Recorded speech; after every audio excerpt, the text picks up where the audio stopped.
The Church Growth and Giving Show, your resource for growing faithful communities. Brought to you by Vanco, helping tens of thousands of churches thrive for over 20 years.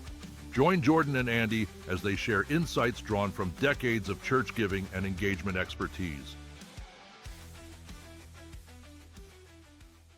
Hey, Jordan. I read an article this week about recurring giving for churches and realized that there's a lot more to the topic than most people know. That's a topic that's definitely worth diving into. What stood out from the article? Well, there's this stat from a study of 25,000 U.S. churches that stopped me in my tracks. Recurring church givers donate twice as much annually as non recurring givers. Twice as much. That's a huge gap, and honestly, it doesn't surprise me.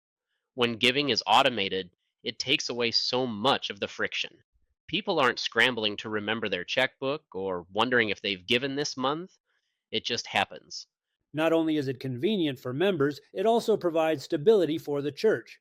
The study even points out that automated giving makes financial planning more predictable, which can be a game changer for stewardship programs. It's true. Recurring donations, sometimes called recurring giving or monthly giving, are basically when members commit to donating a set amount at regular intervals. That could be weekly, monthly, or even annually. And here's the beauty of it. Once it's set up, it's effortless for the donor and incredibly reliable for the church. I've noticed more churches are offering it online now instead of only in person. People can log in, pick when and how much they want to give, and then manage it from home. Right. And that flexibility matters. In the past, giving was tied to showing up at service. Now, members can give on vacation, during the week, or even late at night from their phone. And since giving isn't tied to attendance anymore, it helps at a point when church attendance nationally has dropped from 32% in 2000 to just 20% in 2022. Wow. So even if people miss a Sunday, the support doesn't disappear. Their support remains consistent, and there are some really tangible benefits to this model. First, a predictable revenue stream. Churches can budget more confidently because they know a baseline of funds is coming in each month. That provides stability for ministries, outreach, and long-term projects. I imagine it also encourages people to give more overall. It does. Recurring donors tend to give a higher percentage of their income, around 10% compared to about 6% for traditional donors. And because it's automated, they're more likely to stick with it over time. That kind of retention is huge because keeping donors engaged long term means a stronger financial foundation. Plus, it sounds like there's less administrative work. Oh, definitely. Instead of processing a bunch of individual gifts manually, churches can let donor management software handle it. That saves staff time and even reduces transaction costs compared to multiple smaller gifts. It's interesting because money is part of the story, but it's also about engagement. The data shows that e-givers are more likely to volunteer, join Bible studies, and get involved in outreach programs. Yes, and we don't always know whether giving makes people feel more connected or whether connected people naturally give more. But either way, both the church and the donor benefit. So let's talk about how it actually works. If I'm a church member who wants to start recurring giving, what's the process? It's pretty straightforward. You'd set up your donation online through a mobile app or even by text to give. You choose your amount, the frequency, and your payment method, usually a credit card or bank account. Once you confirm, the funds are withdrawn automatically at the intervals you set. And they just keep going until I decide to pause or cancel? It's that simple. Which brings up another key point. Churches should make sure members know they have that control. Flexibility builds trust. I like that. And I'm guessing there are multiple ways to encourage people to sign up in the first place. Oh, there are, and they're not complicated, but they do require intentionality. Churches can start by educating the congregation.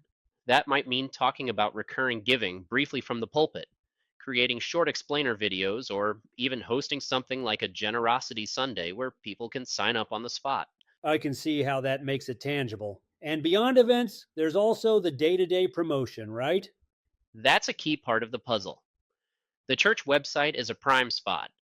Donation buttons in the right places, Email campaigns with clear calls to action and social media posts with impact stories all help. Even bulletins and announcements can keep it top of mind. I'm guessing stories play a big part too. Absolutely. People want to know their giving makes a difference. Sharing real life stories from members who've benefited from church ministries makes it personal. Videos are especially powerful for this. Short, engaging clips that connect the dots between giving and impact. Asking is important, but thanking is vital too. Recognition matters. That could be specific updates for recurring donors, public acknowledgments, or milestone celebrations when you hit certain goals. Ongoing communication, even something as simple as a monthly impact update, keeps donors connected to the mission. This is all starting to sound less like just another giving option and more like a relationship building strategy. That's exactly what it is. Converting one time donors into recurring givers is one of the smartest moves a church can make. You're not starting from scratch, you're building on an existing connection. Makes sense. What's the best way to do that? First, speed matters. Send a thank you email within 24 hours of a one time gift. Make it personal. Include the donor's name, mention the specific cause they gave to, and then invite them to make it a recurring gift. Follow that up with stories that show impact and occasionally share specific goals that recurring giving would help achieve. Almost like saying, look at the difference you've already made. Imagine what could happen if you stayed involved every month. And sometimes incentives help, not in a gimmicky way, but maybe early access to event registration or a matching gift period where a sponsor doubles donations. Public acknowledgement, if the donor is comfortable with it, can also make people feel valued. What are some common concerns? I've heard people worry about security with online giving. That's a big one. Churches need to use PCI compliant platforms, secure payment processing, encryption, and firewalls, and they should communicate that clearly to donors. Trust is essential.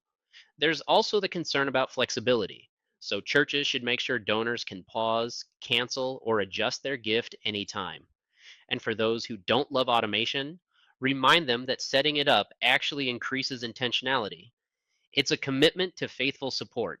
And not everyone will want to give online, so in person options are still important. A hybrid approach works best, but the numbers speak for themselves. Recurring donors give 120% more than non recurring donors, and monthly givers donate 440% more over their lifetimes than one time donors. And measuring success seems like it would be just as important as setting it up.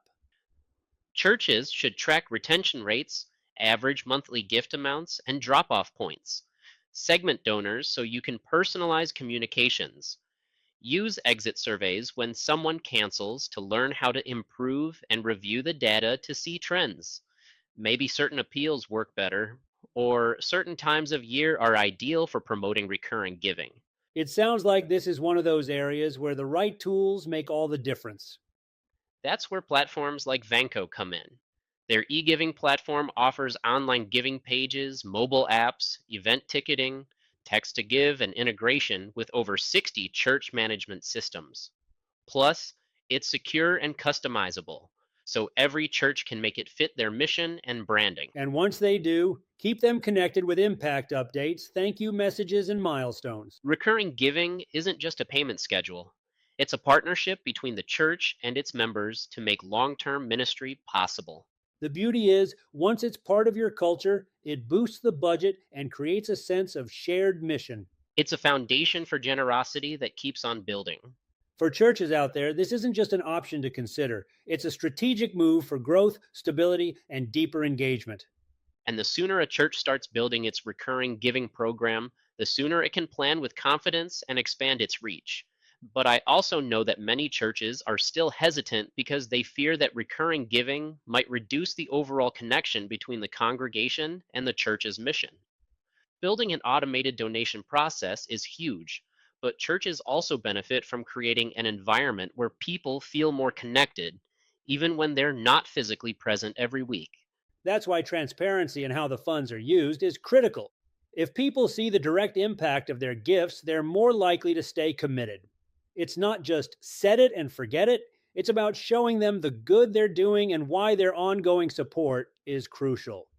And it doesn't hurt to have clear metrics, whether it's through an app or via email, regularly showing how donations have been allocated, where the funds are going, and how they're benefiting the church community provide a feeling of ownership among donors. I've heard churches even get creative with these updates. For example, they'll send out quarterly reports with specific numbers, or even give donors a shout out during services or in newsletters. Things like, thanks to our recurring donors, we've been able to provide 1,000 meals to families in need this year.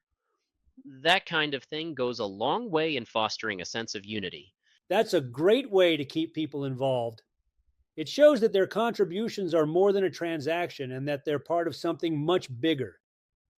One last thing I'll mention is the potential for growth. Many churches will start seeing the benefits of recurring giving, but they don't fully leverage the data they have. That's where A B testing and segmentation come in.